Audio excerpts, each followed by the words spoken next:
These are the finalists for the men's lightweight fours.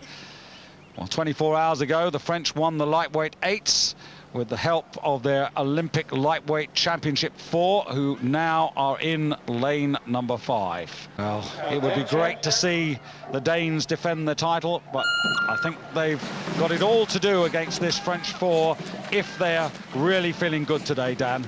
Well, I think the eights race yesterday took more out of them than they would have expected. It was a very tight race. They only just got home, had to work very hard over the second 1,000 meters. But they are a supremely good crew.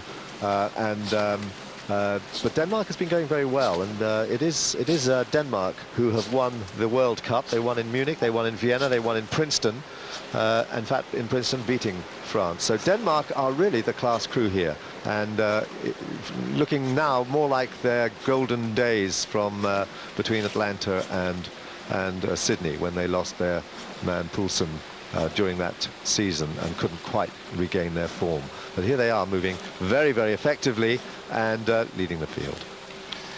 Yeah, Denmark certainly favoured to get a medal. France, Italy, difficult to size them up. They're on the near side here. Experienced men in the boat.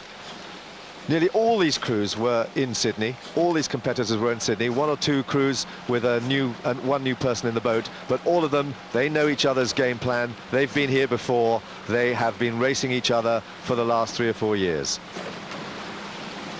So France and Italy, the slowest through the first quarter of the race, but there's not much to choose between them, and just beginning to move up at the moment now, down the Austrians, who were 9th in the Olympic ranking.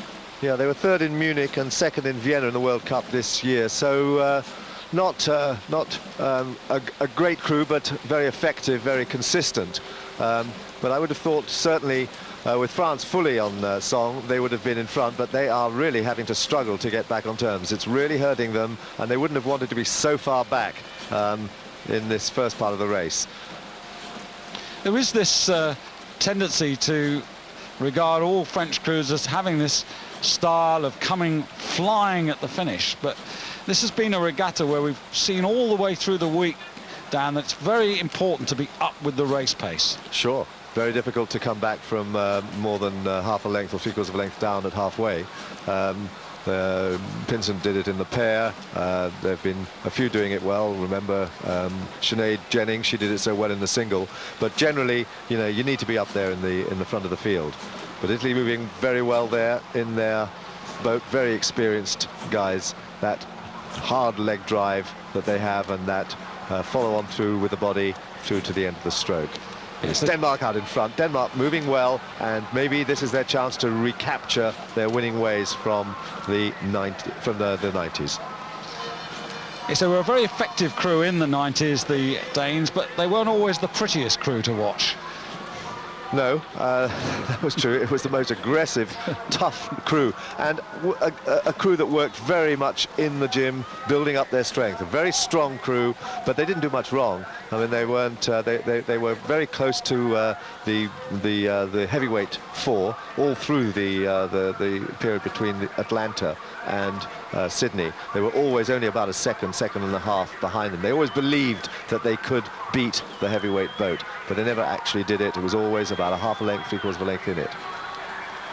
Just taking them on at the moment now are the Austrians, and this is really interesting, Dan, because those two crews have actually got clear water over the rest, and France at the moment have got an awful lot of work to do if they want to achieve this double. They're just about trying, or they're just about in 3rd place, I reckon, now. They've just overtaken the Canadians, who are 2 from the top of your picture. The Italians are just fading a little bit as the Austrians take the lead. Well, this is a bit of a surprise. That third 500 has been very effective for Austria. They really have moved there, and I think with France now trying to get back on terms, Denmark must have felt that this was going to be their chance, but Austria have sneaked up, taken the lead, and are moving away.